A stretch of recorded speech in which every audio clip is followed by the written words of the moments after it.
I love my wife so much that I ignored every red flag until it was too late. That's the truth I've been running from for months now. The admission that keeps me awake at 3 in the morning, staring at the ceiling while Claire sleeps peacefully beside me. 15 years. That's how long we've been married. 15 years of birthday dinners and Christmas mornings, of shared dreams and whispered promises in the dark.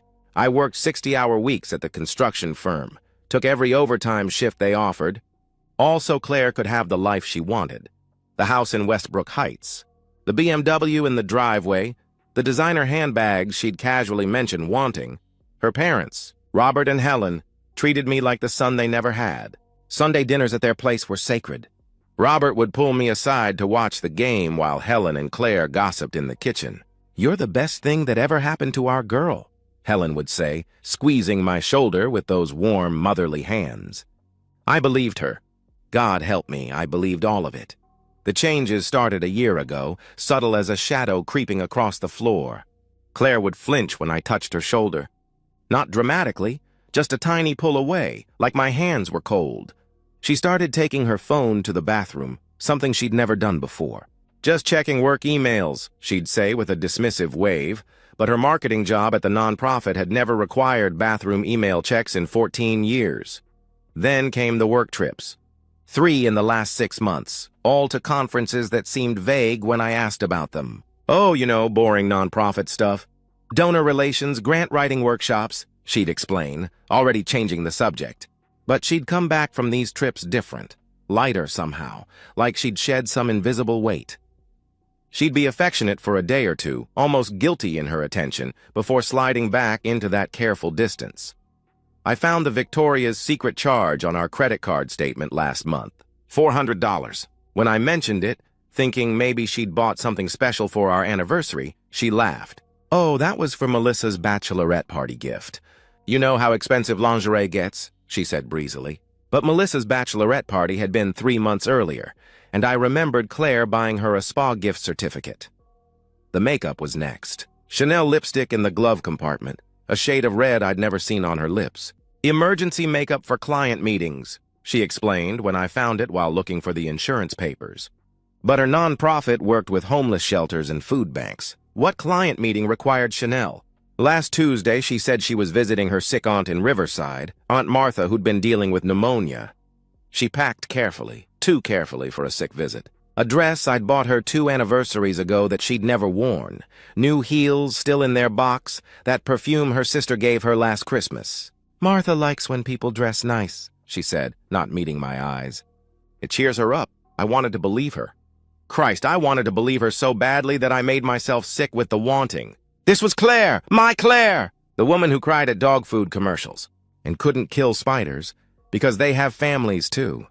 The woman who still kept our wedding bouquet pressed in a frame above our dresser, but that nagging voice, the one that noticed how she angled her phone away when texting, how she'd started showering before bed instead of in the morning, how she hummed in the kitchen, actually hummed, after returning from these trips.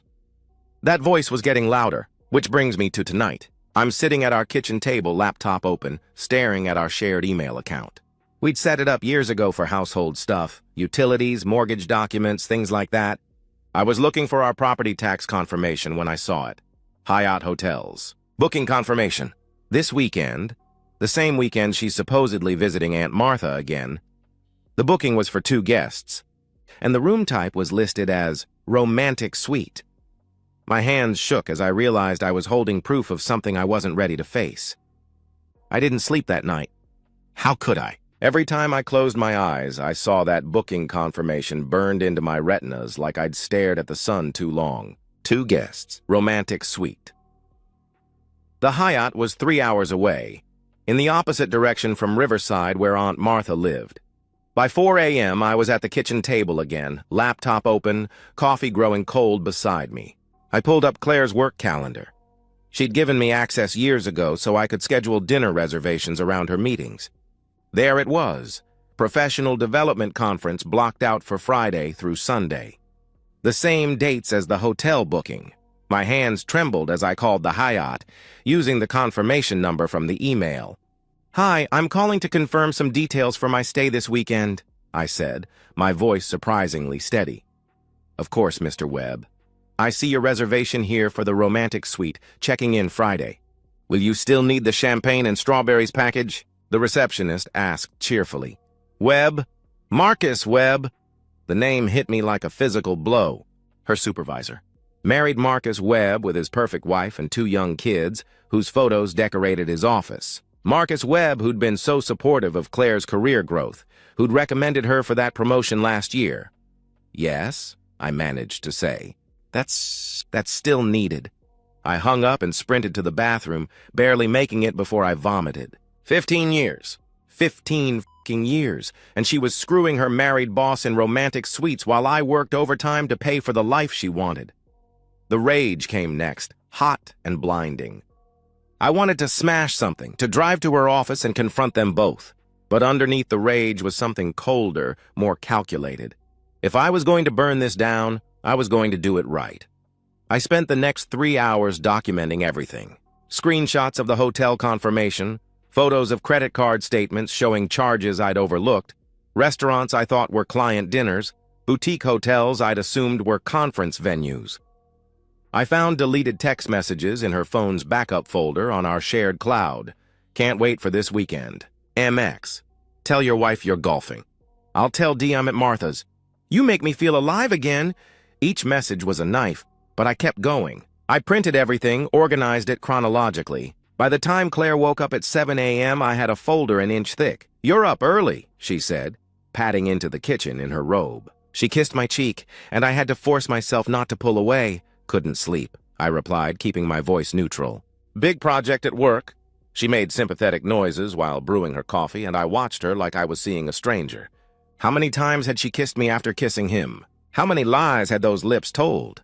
That evening, after Claire left for her yoga class, or wherever she actually went on Thursday nights, I made the hardest call of my life. Robert? It's Daniel. I need to talk to you and Helen. Privately. It's about Claire, I said. The silence on the other end stretched for eternity. Come over, Robert finally said, his voice heavy. She's at yoga until 9, right? They knew. Somehow, part of them already knew. I sat in their living room, the same room where I'd asked for their blessing to marry Claire 16 years ago. Helen held my hand while I showed them everything. The hotel booking, the credit card charges, the text messages. I watched Robert's face transform from confusion to disbelief, to a rage I'd never seen in the gentle man who'd taught me to fish. Helen broke down completely. That's our daughter, she kept saying through her tears. Our daughter did this? She's planning another trip this weekend, I said quietly. Same hotel, same room. With Marcus Webb. Robert stood up abruptly, walked to the window. When he turned back, his face was stone. She's planning another trip this weekend, isn't she? He asked, though he already knew the answer. When I nodded, his voice turned deadly quiet. Then we're going to be there when she opens that hotel room door. I saw something in her father's eyes that night. The same cold rage that was building in my chest. Claire had no idea that her lies were about to come crashing down around her, and she especially didn't know that her own parents were going to be the ones to deliver the blow. Saturday morning arrived with the kind of pristine sunshine that felt like mockery. Claire hummed in the bathroom while she did her makeup, the expensive kind she never wore for me anymore. I lay in bed, pretending to sleep, watching through slitted eyes as she selected each item for her suitcase with the care of someone preparing for a runway show. The black dress with the plunging neckline, bought last month, tags removed yesterday. Lingerie I'd never seen, still wrapped in tissue paper. The perfume her sister gave her, which she'd claimed was too strong for everyday wear. Every item was evidence of her double life, chosen specifically for another man's eyes. Hey, Sleepy, she said softly, sitting on the edge of the bed. I'm heading out. Aunt Martha's expecting me by lunch. How's she doing? I asked, my voice rough with fake sleep. Oh, good days and bad days, she replied with practiced ease. The lie rolled off her tongue like water. I'll probably stay through Sunday dinner. Don't wait up. She leaned down to kiss me goodbye, a quick, obligatory peck that felt like an insult. There was an energy about her, an excitement she couldn't quite hide. She was eager to leave, eager to get to him. After 15 years, I'd become the obligation, the chore to check off before her real life could begin. "Drive safe," I said. "I love you." "Love you too," she replied automatically, already halfway out the door. I waited at the bedroom window until her BMW disappeared around the corner. Then I called Robert. "She just left," I said. "We'll pick you up in an hour." Helen needs some time to prepare herself," he replied, his voice heavy with resignation. I spent that hour walking through our house like a ghost haunting his own life. Our wedding photos on the mantel, Claire radiant in white, me grinning like I'd won the lottery, the kitchen table where we'd shared thousands of meals, the couch where we'd watched movies every Friday night for over a decade. When had it all become a lie? Or had it always been one, and I was just too blind to see it? Robert's Suburban pulled into the driveway exactly an hour later. Helen sat in the back seat, tissues clutched in her hand, eyes red and swollen. Robert looked like he'd aged 5 years overnight. "You sure you want to do this?" I asked as I climbed in. "She's our daughter," Helen said quietly. "We failed somewhere. We need to see it. Need to understand how we raised someone capable of this." "Don't," Robert said sharply, glancing back at his wife. "Don't you dare blame yourself for this. She's 38 years old. These are her choices." The 3-hour drive felt like 3 days. We rode in mostly silence, each lost in our own thoughts. Occasionally, Helen would start crying again, and Robert would reach back to squeeze her hand. At one point, she told me about Claire as a child, stubborn, charming, always able to talk her way out of trouble. "We spoiled her," Helen admitted softly. "I see that now. Always making excuses, always believing her version of events even when teachers or friends' parents said otherwise." "Stop that," Robert interrupted firmly. "This isn't on us." She knew right from wrong. As we passed the city limits sign, Robert spoke again. "I keep thinking about Marcus Webb's wife, Jennifer. Met her at Claire's office Christmas party. Sweet woman. Those 2 little kids." "Someone should tell her," Helen said. "Someone will," I replied grimly. "After today, everyone will know."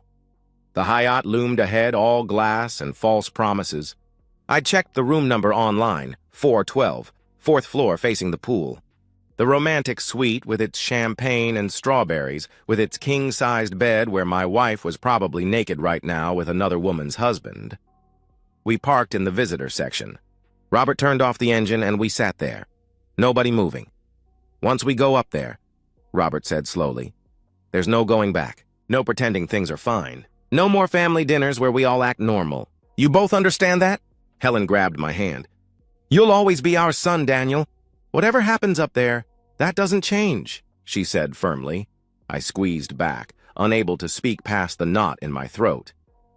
We walked through the lobby like condemned prisoners approaching the gallows. The elevator ride was silent except for the cheerful ding at each floor. 2nd floor, 3rd floor, 4th floor. Room 412 was at the end of the hall. As we approached, we heard it, laughter. Claire's laughter, bright and free in a way I hadn't heard in years. She was happy. Genuinely, radiantly happy in there with him. Robert's hand clamped down on my shoulder. His face was granite, but his eyes blazed. Helen stood straight, tissues forgotten. Transformation from grieving mother to avenging angel complete. I raised my hand to knock on the door, but paused when another sound drifted through.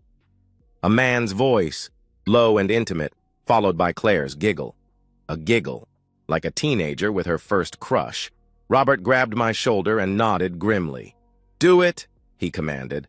I knocked 3 times, firm and deliberate. The laughter stopped immediately, followed by frantic whispering. When footsteps approached the door, I realized that in about 10 seconds, Claire's entire world was going to collapse, and she had no idea what was coming. The door opened 6 inches, security chain still attached. Claire peered through the gap, her hair mussed, hotel bathrobe hastily tied. Her smile, probably expecting room service, died the instant she saw us. "Daniel?" she whispered. Then her eyes shifted to her parents, and the color drained from her face entirely. "Mom? Dad? What are you—" "Open the door, Claire," Robert commanded, his voice impossibly calm, terrifyingly quiet. This isn't—" "You don't understand," she stammered. "Open the door," he repeated, each word like a hammer blow.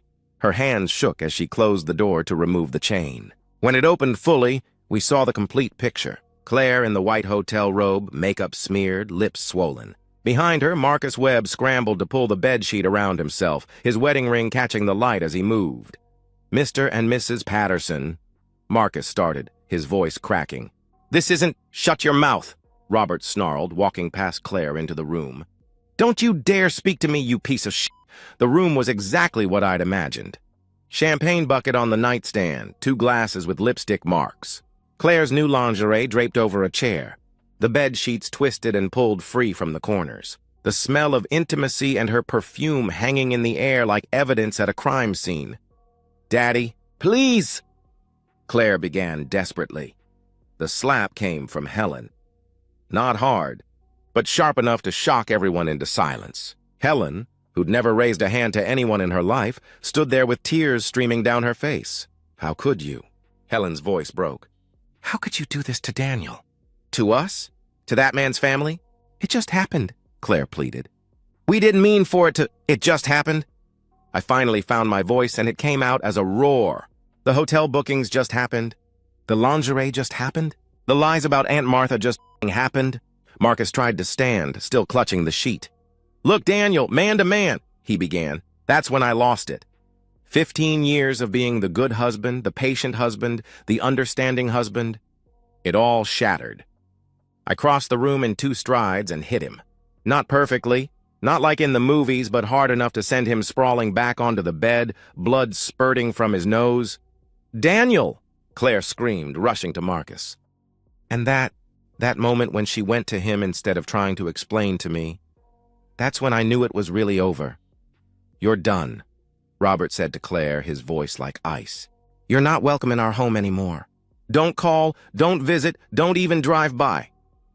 Daddy, you can't mean that, she sobbed. I'm ashamed of you, he continued, his voice steady and cold. Ashamed that you're my daughter. Ashamed of what you've become. Helen stepped forward. 15 years Daniel has been part of our family. 15 years of Sunday dinners, holidays, birthdays. He's been more of a child to us than you've been these last few years. And this is how you repay him? How you repay us? She asked, her voice trembling with rage. Marcus was trying to stop his nosebleed with tissues, muttering about calling the police. Call them, I said coldly. Explain to them how you're here with my wife while your wife thinks you're at a conference. I'm sure Jennifer would love to hear that recording. His face went white above the bloody tissues. Claire was sobbing now, ugly, harsh sobs. You don't understand, she wailed. My marriage was dead. Daniel and I, we're just roommates. Have been for years. Roommates? I laughed bitterly, but there was no humor in it. I worked 60-hour weeks to pay for your life. I missed my father's birthday party last month because you needed me to attend your office fundraiser. I've spent 15 years loving you, supporting you, building a life with you, and you call us roommates? You'll get nothing in the divorce, Robert told Claire flatly. I'll make sure of that. I know every lawyer in this county, and they'll all know what you did here. The house is in my name, too, she protested weakly. The house my parents helped with the down payment for? I shot back. The house we bought with the bonus from my job? That house? Your name might be on it, but everyone will know why you lost it.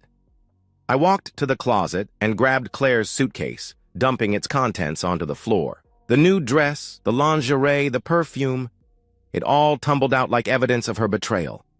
Get dressed and get out, I ordered. Your stuff will be in the driveway by Monday.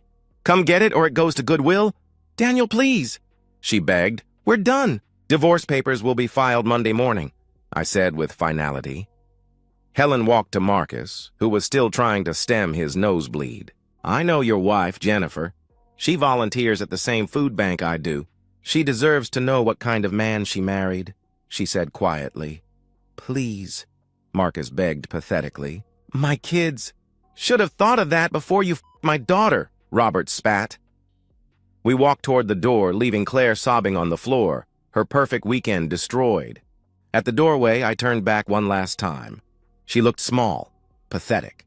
Nothing like the woman I'd fallen in love with all those years ago. Was it worth it? I asked. She just cried harder.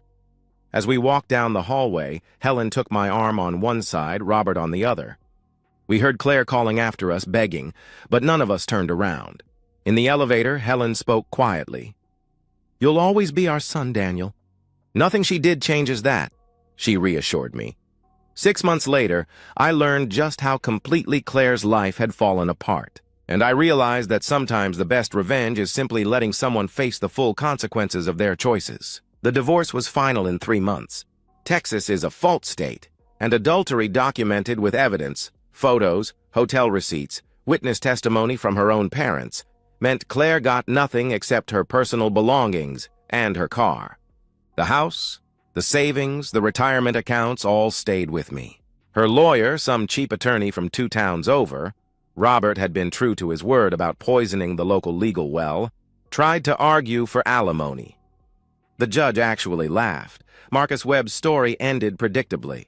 Jennifer filed for divorce the day after Helen paid her a visit with printed screenshots of the text messages. He lost his house, his kids except for every other weekend, and most of his salary to child support. The nonprofit fired him 2 weeks later. Turns out sleeping with subordinates violates their ethics policy. Last I heard, he was working at a car dealership in Houston, living in a studio apartment. Claire lost her job too. Not officially for the affair, but because working in a small nonprofit where everyone knows your business becomes impossible. The executive director, a friend of Helen's from church, suggested Claire might be happier elsewhere. She lasted 2 weeks after Marcus was fired before resigning, but the real devastation was the family loss. Robert and Helen meant what they said. They changed their will, removing Claire entirely. They blocked her number, returned her letters unopened. When she showed up at their house on Thanksgiving, Robert called the police. The entire extended family followed suit. Aunts, uncles, cousins. Claire had committed the unforgivable sin. She'd hurt one of their own, and in their eyes, I was more family than she was. I still have Sunday dinner with Robert and Helen. We don't talk about Claire, though Helen keeps a photo from our wedding on the mantel. Not of Claire in her dress, but of me dancing with Helen at the reception. "My son," she tells anyone who asks. 3 months ago, Helen introduced me to her friend's daughter, Sarah, a pediatric nurse, divorced herself after her ex-husband's gambling addiction destroyed their marriage. We've been taking it slow, but she makes me laugh in ways I'd forgotten I could. Robert approves. He's already planning fishing trips for when things get more serious. Claire lives in a 1-bedroom apartment on the south side of town. I know because I saw her at the grocery store last week. She looked older, thinner, worn down. She tried to approach me, but I simply turned and walked away. The manager, who knows our story like everyone in town does, asked her to leave. Her former co-worker told Helen that Claire spends her evenings alone, drinking wine and calling numbers that never answer. She's applied for jobs in other cities, but in the nonprofit world, reputation follows you. No references from your previous employer or board members means no callbacks. The woman who thought she could have her marriage as a safety net while chasing excitement with her boss ended up with nothing. No husband, no lover, no family, no career, no home. Just a cheap apartment and the knowledge that she destroyed everything for a few months of hotel rooms and stolen afternoons. Sometimes I drive past that apartment complex on my way home from work, not to see her, but to remind myself that actions have consequences, that lies, no matter how carefully constructed, eventually collapse, that when you betray someone who loves you, who built a life with you, who chose you every day for 15 years, you don't just lose them. You lose everything connected to them. Sarah asked me once if I ever regret how it ended, if I wish I'd handled it differently. I told her the truth. My only regret is not seeing the signs sooner. The confrontation, the divorce, the complete cutting off, that was justice. Not revenge, but the natural consequence of Claire's choices. She thought she could humiliate me in secret. Instead, she humiliated herself in front of everyone who ever mattered to her. Sometimes the best revenge is just stepping back and letting someone destroy their own life. And that's the end of today's story. If you enjoyed it, please give this video a thumbs up and drop a comment below. Your support helps the algorithm push my content further. If you're new to the channel, don't forget to hit that subscribe button. It really helps me keep creating more stories for you. Thanks for watching, and I'll see you in the next one.